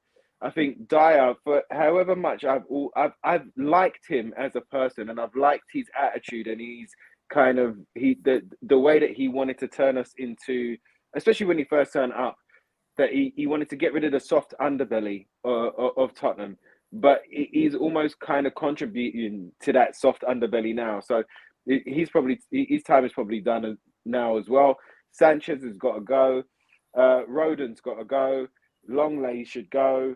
Tanganga, I would send on loan or probably get rid of him. I don't think we've ever seen the what Tanganga could bring, because he's always had 2 or 3 games and then he's been out of the side again. When he first started for us, he was a young player, so there were going to be rash challenges. There were going to be rash moments. But I would give you the example of Vicario Tomori at AC Milan. Similar thing happened to him at Chelsea, and then he got the move to AC Milan, and then everybody was speaking about him. So so Tanganga, I'm like this with, but yeah, a lot of them should go. I think Winks needs to go as well. I would let him go on a free, to tell you the truth, or try and get a small fee from a Luton or a promoted side basically. And I think he would probably do really well for them. Lo Celso and Ndombele. Lo Celso, for me, out of the 2 of them, you got to remember that Ndombele always done more than Lo Celso. So whatever you feel about Ndombele, Lo Celso done less. Less assists, less tackles, less goals, less contribution, less energy, less. He just done less. So and I didn't know what he came in to do. I still don't know what type of player he is. I still don't know really where Lo Celso plays. So, but yes, I would sell him. I think that the Spanish market are interested in him, and I think Aston Villa are interested in him as well. But yeah, there's a lot, and if we can get these players off the books, and the biggest thing, Max, just going back to your point there, why don't they all leave? It's the wage structure. It's because even though a little while ago we was kind of condemned for not paying high enough wages, we pay high enough wages for some of these deadwood to go, you know what, nobody else is going to pay me that, so I'm just going to sit here. I'm just going to chill out. I'm going to go to training. I've got a contract, and you've got to give me $100,000 a week, whether you like it or not. Nobody else is going to give me $100,000 a week. So do you know what? I'm going to just stay around. And that's the biggest problem. Sense, yeah. It's not so much the fees. Of course, Daniel's always going to want to get the highest fee or the most amount of money back for a player that he spent on. But it's mostly to do with the wages, that they can't get another side out there in a European league to match those wages. If we had the kind of shady deals, is it shady? I don't know. It sounds very shady. But the connections that Chelsea have with the Saudi clubs, then this would be easy for all of our deadwood. We'd just be going, yep, all right, cool, take them all. Okay, that's what cool. I'm waiting for, Rick. I'm waiting for the Saudi clubs to come in and take our stars. Eric Dyer, Sanchez, take them. Me too, mate. Me too. But let's see. Maybe there's something there in the works. Who knows? But yeah, a lot of the reasons why certain players don't get moved on is those wages. But we've got to work that out. Whether we do a Harry Maguire and give him a little money to say see you later, maybe that's an issue. That might be taken out the budget. I don't know. But we've got to cut our ties now with a lot of that squad, because it's just bloated in too many different areas and not the areas that Ange would like. If you look at that Celtic side, and Dave, jump onto this, mate. But if you look at that Celtic side, by the time he left, he had he had 2 in every position in the formation that he wanted to play, and then up top, he didn't just have wingers. He had wingers of different abilities. Some that were pacey, some that could dribble, some that were skillful, some that could get ahead. Like a head on a cross.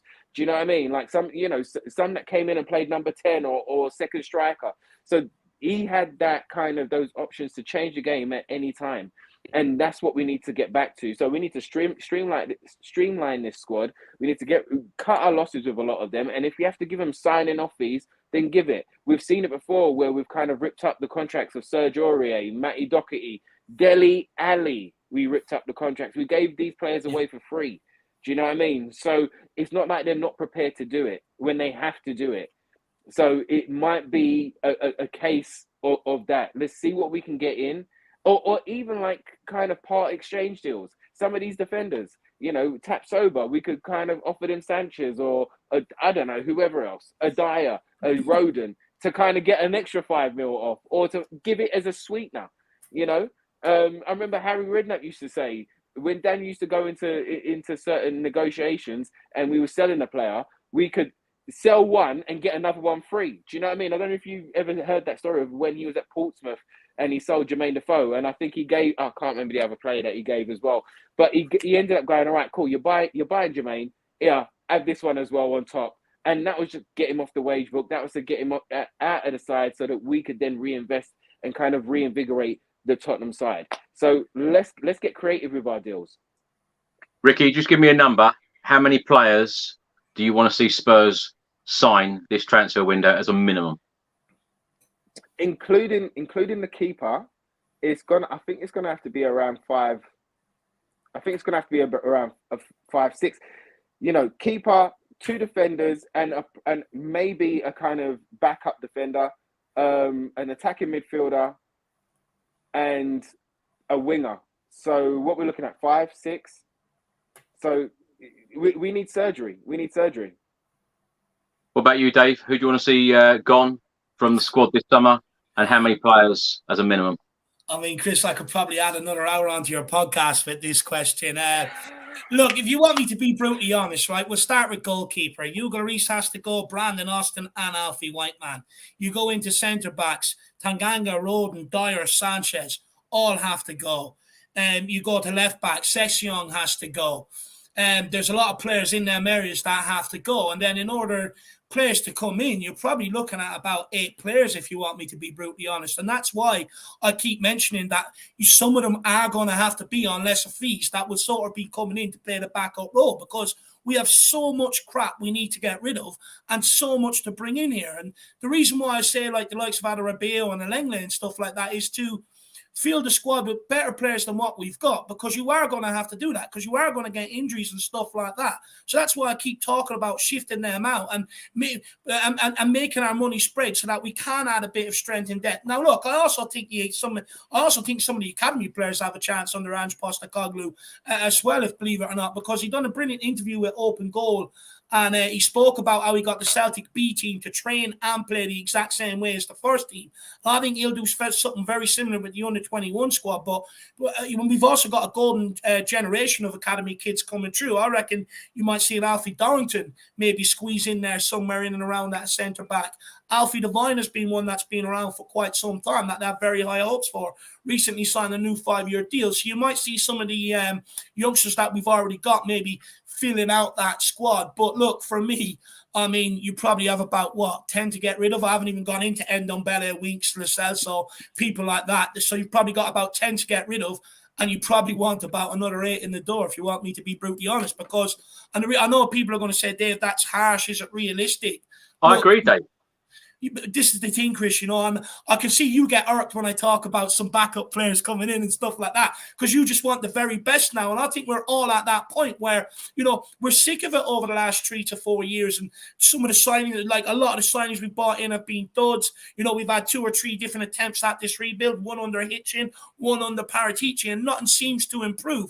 And we've stuck with a lot of the players from the Pochettino era that a lot of them, Barkane and Son and Hugo Lloris, they weren't even in the Pochettino best 11 or in the starting 11. And we've looked at them to sort of continue on the stuff from Pochettino to now. And it's just gotten too much. It's gotten too bad. No European football. You're watching players that can't even do the basics anymore, in possession or out of possession. You're watching players that don't want to move about on the pitch. And it's having a knock-on effect to the fans that are sitting there, paying to watch that, that they're not seeing a team that resembles their passion for the club, this, that, and the other.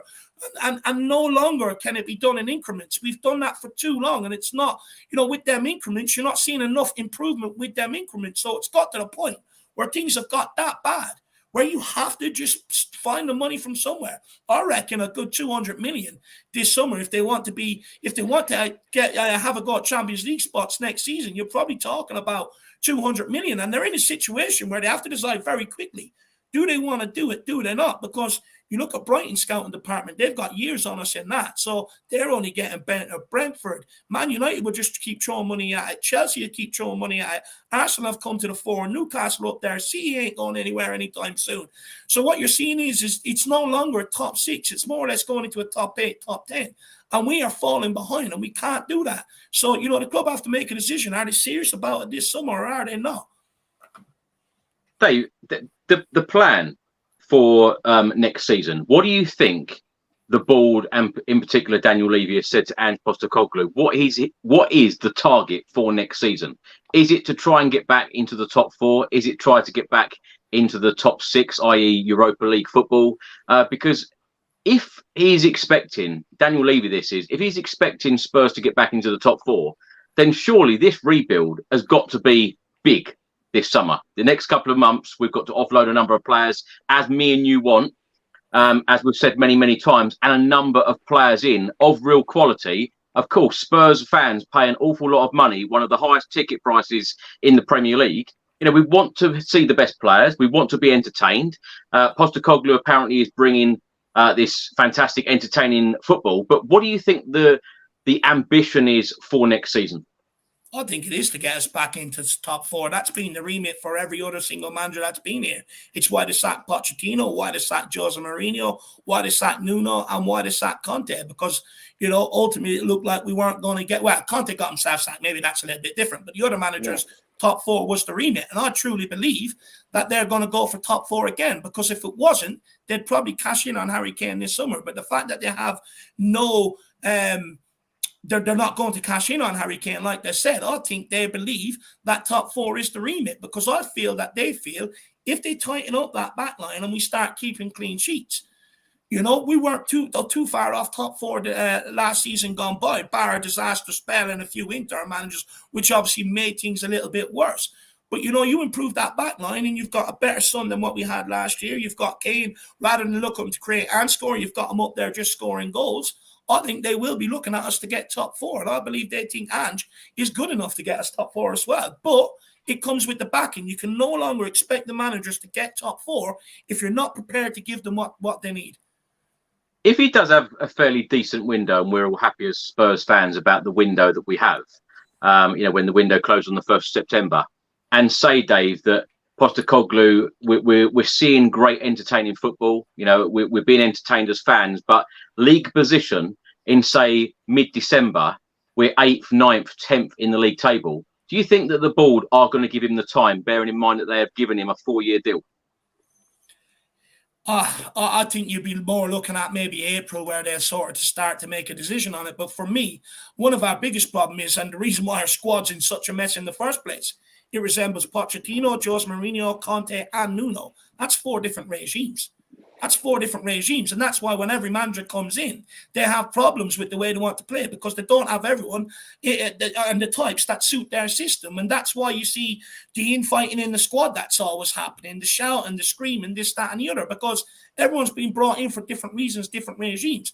We're now at a point where we have to give a guy a couple of years to get his feet under the table and make it work. Not only are you looking at him making, changing the first team squad, but you're also looking at him changing the whole culture of this football club.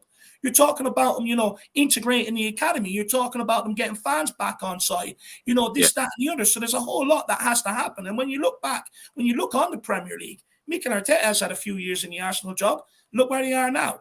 Pep Guardiola, okay, Man City throw money at, but he's had a good few years in that job. Jurgen Klopp was given time to build something at Liverpool. I remember they lost to West Brom and they're over there doing all that to the fans. I was laughing at them, but at the end of the day, they backed Jurgen Klopp and they went on to win absolutely everything there is in club football. So, when you give these managers times, that's where you really see their philosophy and all being implemented. And it's simple. That's all we have to do. When you look back on our history, gave Harry Redknapp time to build something. Look where he brought us. Gave Pochettino time. Look where he brought us. Martin Jol was afforded a little bit of time as well. Look how he sort of put us onto the right path. So, the history is there at Tottenham as well. You give managers time, you get the reward. What you can't do is keep expecting this quick fix. And for me, I'm just fed up with them, taking the piss out of the fan base. Not only is it the people up in the board level, but also some of them players in the playing squad. You look at the fans. We've got the noisiest away fans in the league, the most loyal. You can even hear them. I sit at home and watch the games. You can hear them through the commentary and everything else. That whole stadium is packed out week in, week out, every single home game. Fans are chanting. A lot of the merch, regardless of what Tottenham are going through, it gets snapped up. They have one of the most loyal and some of the best fans, that they need to stop taking advantage of. Even look at fans like me who can't go to the game. I'm crazy. I sit at home, rant, rave, scream at my TV about Tottenham. And they're just abusing the passionate fan base at this point. And not only that, but they're also making world-class managers look average, look like dinosaurs. We were, like when Jose left here, too old, too this, too that. Went on to win a Europa Conference League with Roma, that we got booted out the next season out of the group stage. People, have their gripes at Conte. He's outdated. He's this, that, and the other. But the reality is, he's won at Chelsea. He's won at Inter Milan. This, that, and the other. So, Pochettino, we should have given him the rebuild when instead of sacking him. So we've got to stop this nonsense. And the next appointment, and especially now that it's Ange, I think you've got to give it 3-4 years. You have to give it the time. You can't just keep hiring and firing. I promise this will be the very last question, but Ricky, I wanted to ask you exactly the same thing. Postecoglou on a 5-year deal. Do you think the fans will give him time? Do you think the board will give him time? And I'll ask you exactly the same thing as I did to Dave. In December, even in January, if we are mid-table, is that going to be good enough for the board? Is it going to be good enough for the fans? But if we do see progress, we're playing entertaining football, and we can see that we are moving forward. I know it wouldn't be great in terms of league position, but if we could see signs that we are progressing. I think that's what every Tottenham fan wants. I think that's what every single Tottenham fan wants. We want to see us progressing. We want to see us, leveling up week on week.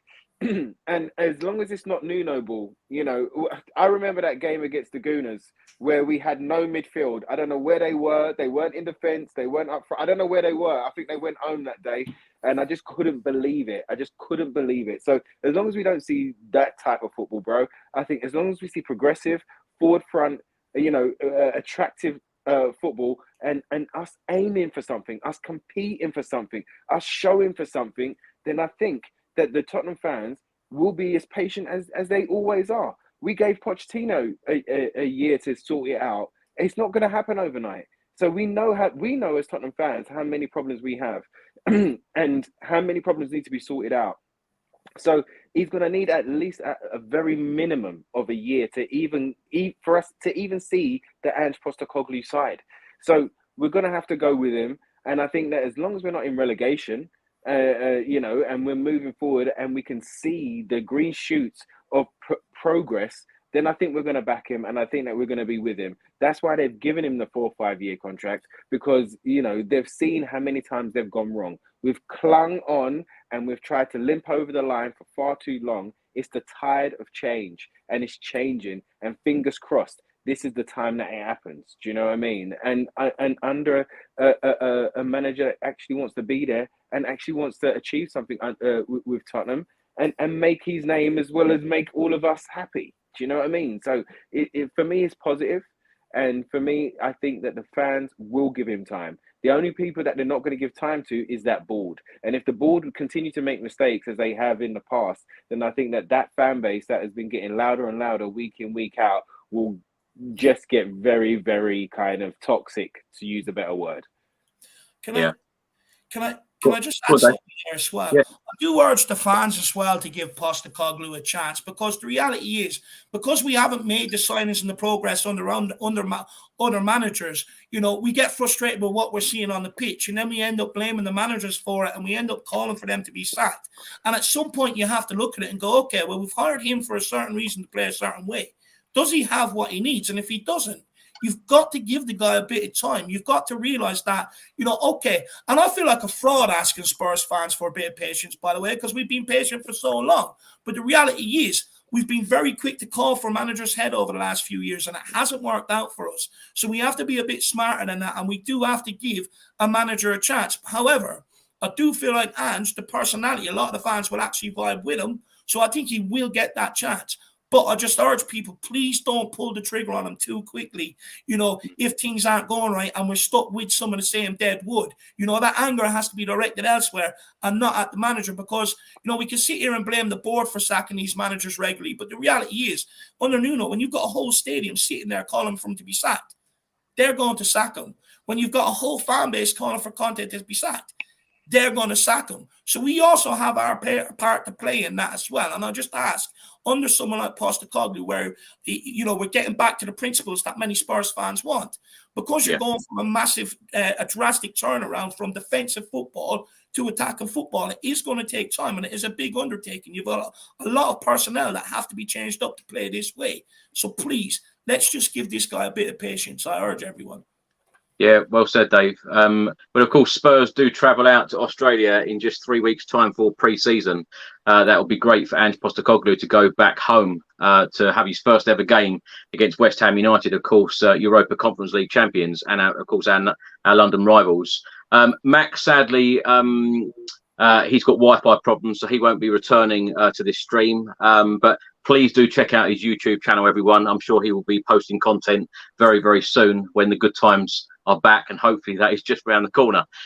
Dave, thanks so much for coming back. Been a pleasure having you back again, and tell everyone where they can find you on social media, and tell everyone about your wonderful channel. Yeah, thanks very much for having me, Chris. I really appreciate it. I really enjoyed coming over here and having these discussions with you and all your guests. So thanks very much for having me. I actually thought Maddison got a phone call off his agent to get his ass down to Tottenham to sign a contract. Max, I do hope you're keeping well. But look, guys, you know, if people have enjoyed what I've had to say, please get over to the Irish Hotspur and check me out. Look, I'm like every other Spurs content creator. I sit there, I talk about Tottenham. I'm not special in that regard. But if you do like me or you do like what I have to say, please get over the Irish Hotspur on YouTube. Thanks for having me, lads. I enjoyed this one tonight. Well, as everyone can tell, Dave, you've always got a lot to say. So, yeah, please do go over to Dave's channel, hit that subscribe button. And Ricky, an absolute pleasure having you back. Tell everyone where they can find you and what you're up to at the moment.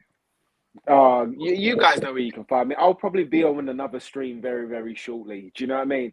And you guys know that you can find me right here on Twitter at Ricky J Norwood, on Instagram, official Ricky Norwood. And I think if I keep talking, I might have Wi-Fi problems. Forget about the Wi-Fi problems, bruv. I think she's gone to bed. I can hear her banging somewhere. But no, bruv, always an honor and always a pleasure. And yeah, hopefully, fingers crossed, I can let you guys know about some exciting stuff that's coming up very, very shortly. But yeah, I'll let you know in due course. Well, thank you so much, Rick. And yeah, thanks to Max, thanks to you, Dave, thanks to Ricky, and thanks to everybody who has tuned in either on YouTube, on Twitter, on Facebook, and any audio platforms. And we will see you on the next one. Till then, come on, you Spurs. Come on.